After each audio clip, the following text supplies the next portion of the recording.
E eu vou esperar mais alguns instantes até iniciar a aula, porque eu espero que tenha uma presença maior de alunos, né? Considerando que, se eu não me engano, é a penúltima prova, penúltima aula antes da avaliação. E hoje nós vamos falar um pouquinho dos embargos de declaração, tá? Talvez seja o último dos recursos que eu fixei para vocês que poderia cair na prova, porque na aula de quarta passada nós vimos a apelação, nós vimos o agravo de instrumento e nós vimos o agravo interno. Hoje nós vamos ver os embargos de declaração. Os embargos de declaração é um tipo de recurso muito específico. Por que muito específico? Porque nem sempre a doutrina é pacífica compreendendo como recurso. Porque não é um tipo de revisão que vai ser feita por um órgão superior. Não. Vai ser feito por um órgão jurisdicional, pelo mesmo prolator da decisão recorrida. Daí muitos dos juristas entendem que não é um recurso propriamente dito. Só que essa é uma discussão superada, na medida em que os embargos de declaração estão dentro do capítulo dos recursos, e além de estar dentro do capítulo dos recursos, ele tem a previsão do 994 como um recurso propriamente dito. É um recurso específico, com regras bem diferentes dos demais, ao começar pelo prazo, que é de apenas 5 dias úteis, contados da publicação da decisão. Ele é cabível contra qualquer tipo de decisão interlocutória, sentença ou acórdão, diferente do que era seu tratamento no código anterior, que isso era possível contra sentenças ou acórdãos. Hoje é possível qualquer decisão, até mesmo uma decisão monocrática, é possível o ajuizamento dos embargos, só que é um recurso conhecido como fundamentação vinculada. Por que com recurso de fundamentação vinculada? Recurso de fundamentação vinculada na medida em que só é possível o ajuizamento deste recurso em 4 situações específicas. As situações que são descritas no artigo 1022 do Código: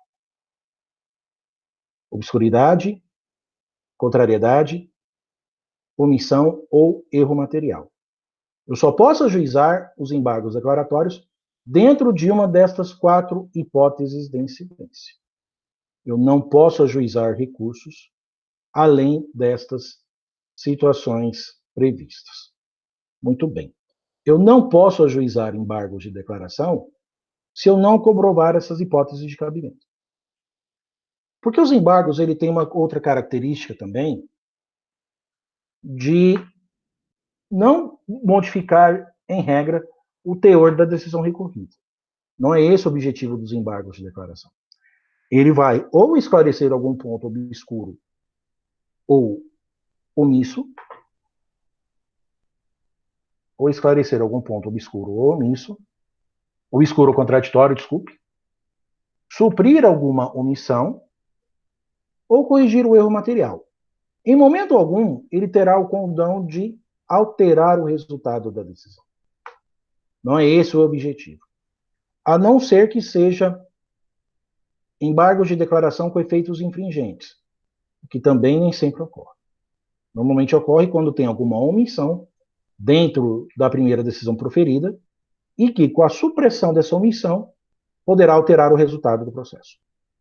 Mas, enfim, vamos explicar um pouco cada uma das 4 hipóteses de incidência dos embargos de declaração. Obscuridade.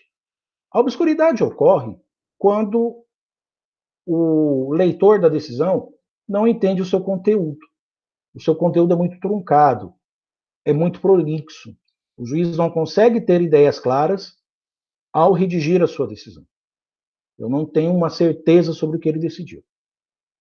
Se excede nos termos estrangeiros, é lacunoso, colocam termos confusos e que dificulta a interpretação e o sentido da decisão. Os embargos serão protocolados no intuito de que essas obscuridades sejam sanadas, sejam, entre aspas, traduzidas. Já a contrariedade, uma sentença contraditória, uma decisão contraditória, eu não consigo entender exatamente o que o juiz decidiu.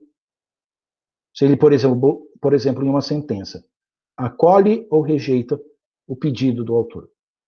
Se ele julga a ação procedente ou improcedente. Ele pode fundamentar no intuito de acolher o pedido do autor, de aceitá-lo, e na parte dispositiva rejeita, julga improcedente a ação.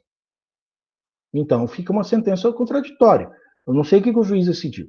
Se no momento ele decide uma coisa e em outro finaliza decidindo outra totalmente diferente, não está condizente com o que se espera de uma decisão judicial. Tá? Então, neste sentido, deve ser analisada a questão. Outra coisa, quando tem omissão. A omissão ocorre quando o juiz deveria decidir sobre algo e não decidiu. Ele decidiu apenas parcialmente a lite. Suponhamos que ele deveria decidir sobre 4 pontos dentro do processo. Ele decide apenas sobre 3 pontos. Um ponto ele simplesmente não decide. Como que vai acontecer nessas hipóteses?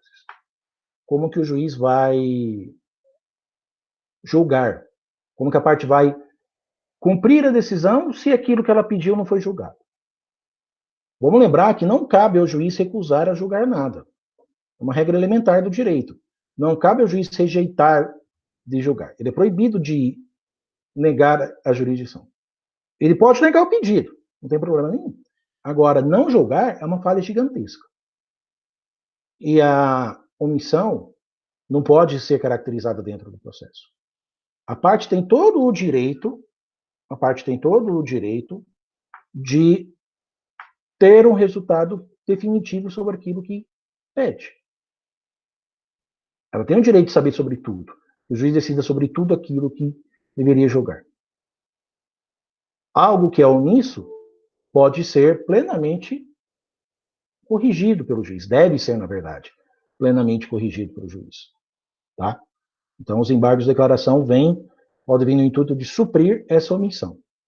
E o erro material é um erro que talvez seja de digitação, na falta do excesso de algum algarismo, e assim por diante. Um erro que não altera totalmente o teor da decisão, só que dificulta a sua análise. Por exemplo, o juiz condenou o réu a pagar 50 mil reais de indenização ao autor. Coloca por extenso 50 mil, coloca em algarismos 5 mil. Qual valor executável? Não sei, porque eu não posso ter essa dúvida. Por extenso 50 e o algarismo 5. Aqui não é um título de crédito, em que vale o que está por extenso. A sentença judicial ela tem que ser muito clara e objetiva. Então, cabe ao juiz suprir esse erro material. Ele pode corrigir de ofício? O 494 nos garante, ele pode corrigir de ofício. Só que dificilmente vai corrigir considerando a quantidade de processos que o mesmo administra. Então, cabe à parte que se sentir prejudicada entrar com os embargos para que supra e corrija esse erro material invocado.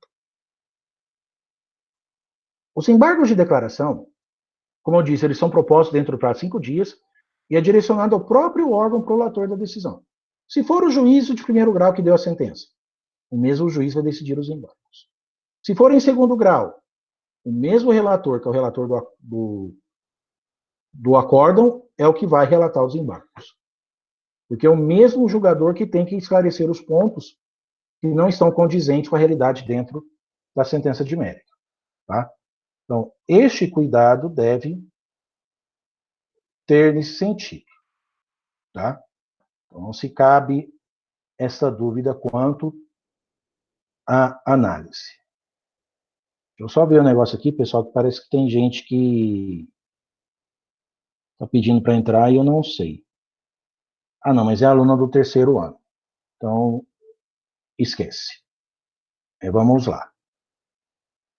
Os embargos são propostos dentro do prazo de 5 dias úteis, ao contar da publicação, direcionado ao próprio órgão julgador. É um recurso que não depende de preparo, tá? Isso é importante.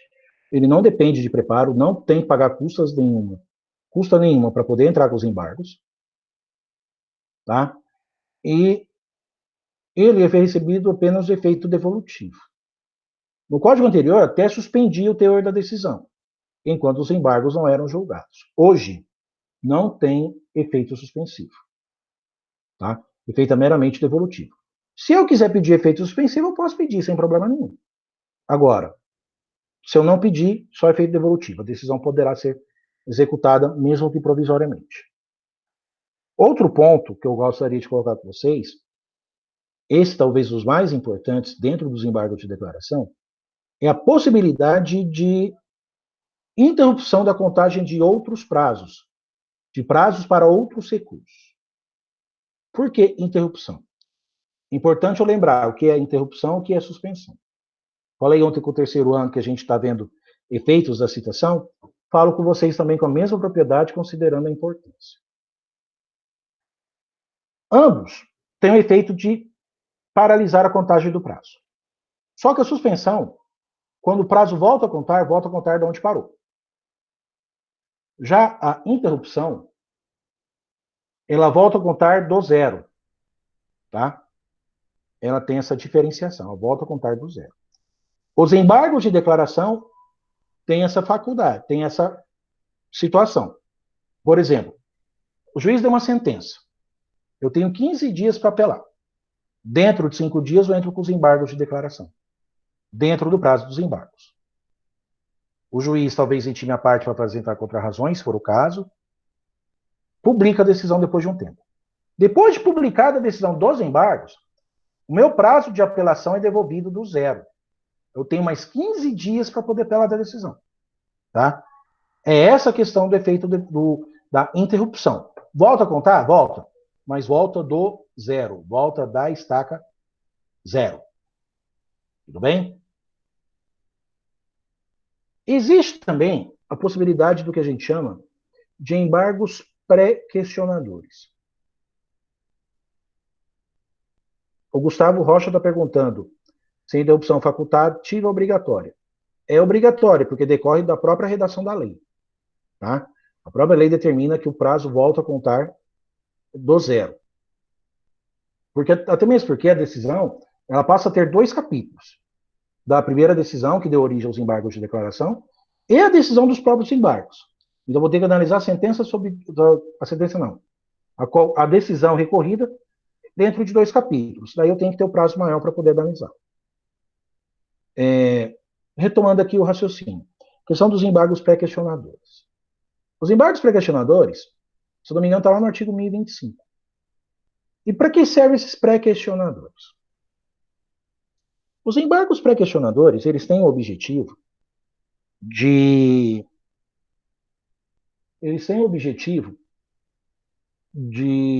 forçar o tribunal a decidir baseado na lei, baseado em letra da lei. Por quê?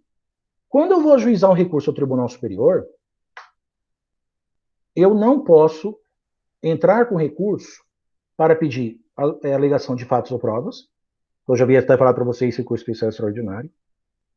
E também não posso alegar, eu não posso entrar com recurso sem que eu não tenha pedido a análise do meu pedido baseado na lei. Por quê? Quando eu entro com recurso, o órgão recursal ele vai rever os meus atos, rever os atos praticados no processo. Ele não pode ver primeiramente. Porque se ele vê antes do juiz que deu a primeira decisão, ocorre a supressão de instância. Isso é vedado no ordenamento jurídico. O órgão superior ele vai apenas revisar. Ele não vai tomar conhecimento primeiro e deixar haver navios o órgão jurisdicional abaixo. Então, para que eu tenha a possibilidade de ter o meu recurso analisado no Tribunal Superior, se o Tribunal de baixo ainda não decidiu, baseado-se na lei, eu entro com os embargos pré-questionadores. Que seria nada mais nada menos que suprir uma omissão praticada pelo tribunal em não decidir a lide baseado na letra da lei, baseado apenas em fatos e provas. Sabemos que fatos e provas não são analisados dentro do Superior Tribunal de Justiça nem no Supremo Tribunal Federal. Essa seria a questão dos pré-questionadores. Se o juiz não decidiu, o tribunal não decidiu baseado em lei, antes do recurso subir, eu tenho que forçar o tribunal a decidir baseado na lei. Tudo bem? Outra questão, que é importante também colocarmos aqui. é a possibilidade de multa dos embargos de declaração. Eu havia dito para vocês na quarta-feira passada que o agravo regimental também cabe em multa. E por que cabe em multa tanto no agravo como nos embargos de declaração? Ambos os recursos são isentos de custas. Então não tem que pagar para recorrer. Diferente da apelação, do agravo, do especial e do extraordinário. Não tem que pagar. São recursos que a própria lei isenta do pagamento de custas. Se a lei isenta do pagamento de custas, pode ocorrer o protocolo indevido desses recursos. A parte protocolar esse recurso de forma exaustiva simplesmente para retardar a prolação da sentença, provocando insegurança jurídica. Então, se a parte abusa dos embargos de declaração, ajuiza os mesmos, se não se embasando no artigo 1022, o juiz pode arbitrar multa. No primeiro momento, 2%, sobre o valor atualizado da causa da condenação. Multa essa revertida em favor da parte contrária. E se a parte reiterar, dentro do mesmo grau de jurisdição, novos embargos protelatórios, a multa é elevada a 10% e impede o ajuizamento de outros recursos. Tá? Lembrando que a multa somente é cabível dentro. A multa de 10% só é cabível se for mais de um embargo de declaração protelatório dentro da mesma instância. Se eu tiver um embargo protelatório na primeira instância e um na segunda, ambos vão ser de 2% do valor da causa da condenação. E não se admite mais de 2 embargos protelatórios. É a própria disposição que diz o artigo 1026, salvo em falha de memória, parágrafo 4º do Código, que fala bem taxativamente, não cabem mais de 2 embargos protelatórios. Se eu entrar com o terceiro protelatório, simplesmente eu perco a prazo da contagem de outros recursos e a decisão ou transita em julgado ou preclui. A petição dos embargos de declaração, diferente da petição de apelação e de agravo, é num volume só, uma petição só. Eu dirijo para o mesmo órgão que prolatou a primeira decisão. Eu não preciso fazer interposição e depois razões. Basta eu fazer uma petição e falando tudo. Só que eu também não posso fazer embargos se eu não demonstrar alguns dos seus requisitos. Tudo bem? Se eu fizer embargo sem demonstrar qualquer requisito, o juiz simplesmente não vai aceitar. E vai sancionar com multa. Pessoal, tudo bem até aqui? Alguém tem alguma dúvida para perguntar? Objetivo dos embargos pré-questionadores. Tá certo, Luiz. Eu vou repetir. O objetivo dos embargos pré-questionadores é forçar o tribunal a decidir baseando-se na lei ou na jurisprudência. Para quê? Baseado na lei e na jurisprudência, eu posso demonstrar que houve violação da aplicação da lei ou violação de norma constitucional, que são condições de admissibilidade para o ajuizamento tanto dos recursos especial como do recurso extraordinário. Vamos lembrar que esses dois recursos, eles têm também fundamentação vinculada. Eu não posso entrar, por exemplo, com o especial sem eu demonstrar que lei foi violada. Eu não posso entrar com o extraordinário sem demonstrar, além da repercussão geral, qual artigo da Constituição ou princípio constitucional que foi violado. E eu não posso também argumentá-lo direto no tribunal. Eu tenho que começar de baixo e subir. Nem que eu comece só no segundo grau. Mas pelo menos eu demonstro que as instâncias inferiores já apreciaram a causa de pedir, baseando-se na lei, e por algum motivo negou o pedido da parte. Daí eu demonstro que a matéria já foi pré-questionada, ou seja, já foi analisada, já foi decidida, e que o recurso, eu vou pedir a revisão dessa decisão. Por isso que é pré-questionador. E esses embargos normalmente são necessários quando a parte entra com o processo e em nenhum momento o juiz ou o tribunal decide baseando-se na lei. Decide se baseando apenas em fatos e provas.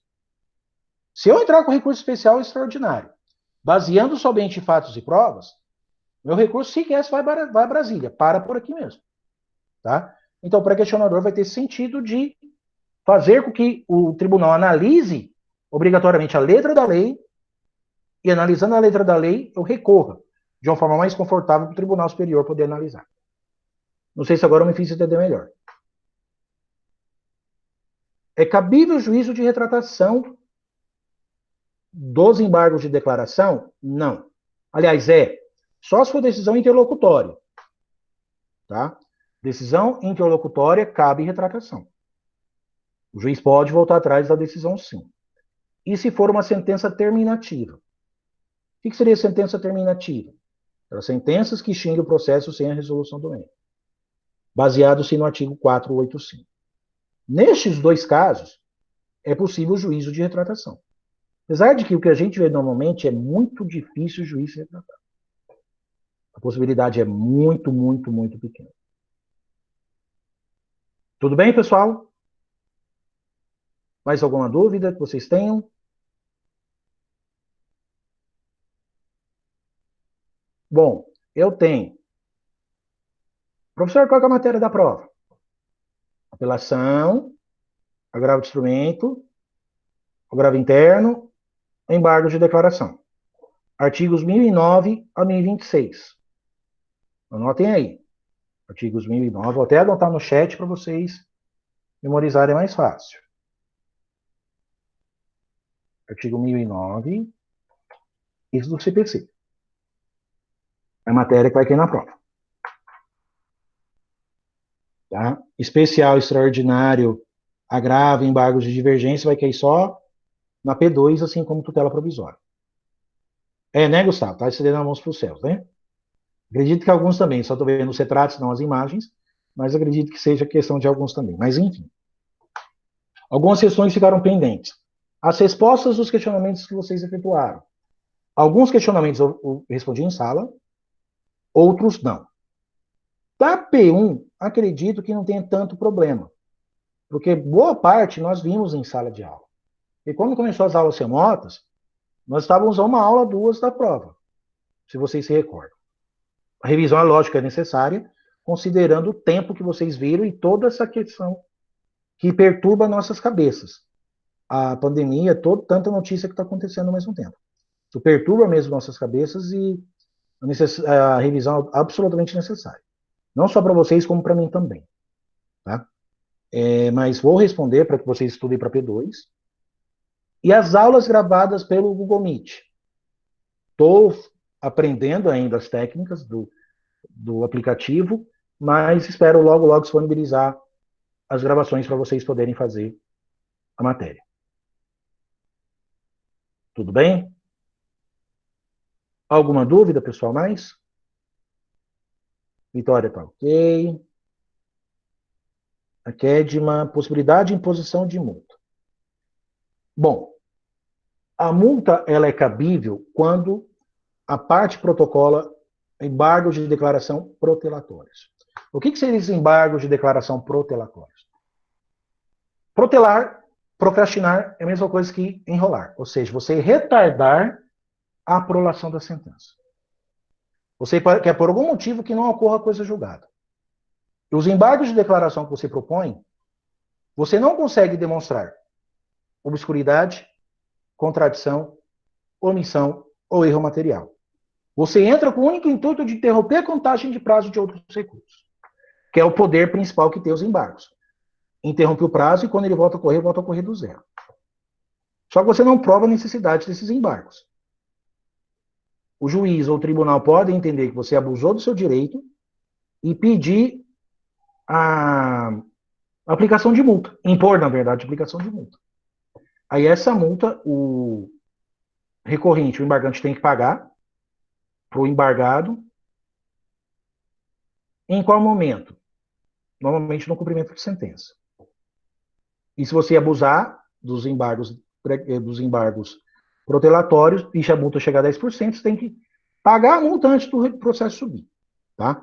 É assim que funciona essa sistemática.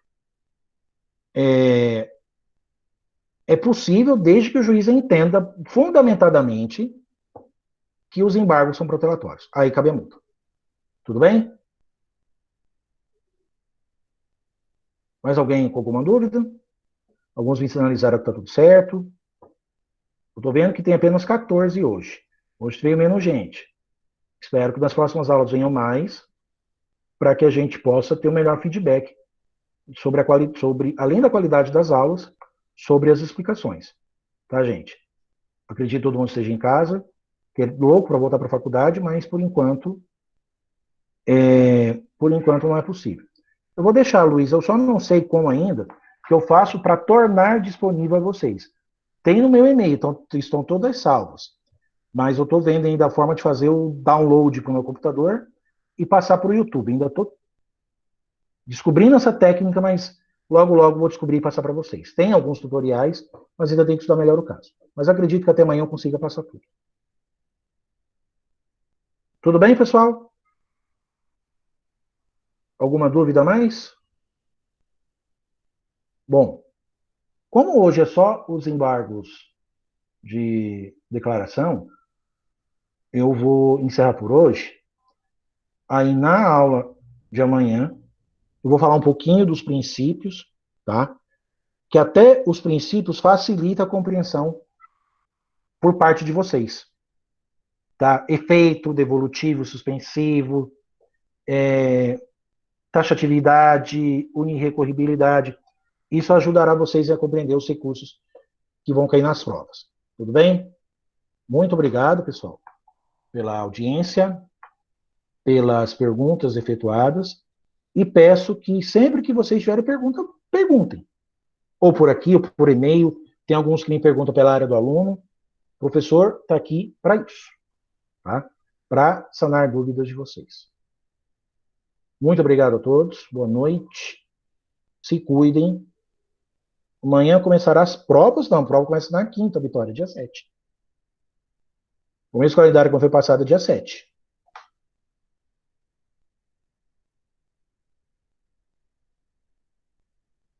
Ah, foi até mais foi.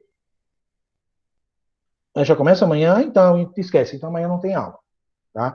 Porque acredito que no dia que não tem prova, não tem aula. Então, já fixo a matéria mesmo da prova. Isso, às 20h20, exatamente. Tá certão, Luiz, porque a maioria das turmas começa dia 7. Não me ative essa questão específica de vocês. Mas, de toda forma, obrigado por ter avisado. Boa noite, pessoal. Bons estudos, tá? Foco, boa noite e até a prova. Beleza? Até mais.